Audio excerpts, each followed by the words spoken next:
Berkeley City 65. Wind northwest at 18.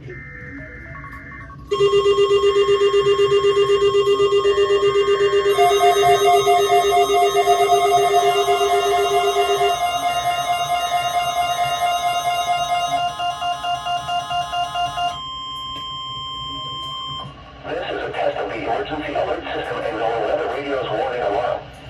During potentially hazardous weather situations, the National Weather Service transmits a signal that automatically activates specially built receivers to warn of the impending hazard. Tests of the receivers are normally conducted by the National Weather Service every Wednesday near 12 noon. When there is a threat of or existing severe weather in the area on Wednesday, the test is postponed until the next day without a severe weather threat.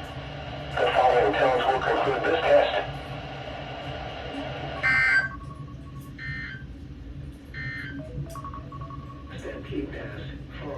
So I just got home from school, not that long ago. My WR400 still going off the required weekly test. And one of my WR100s, I believe this is the, this is the B.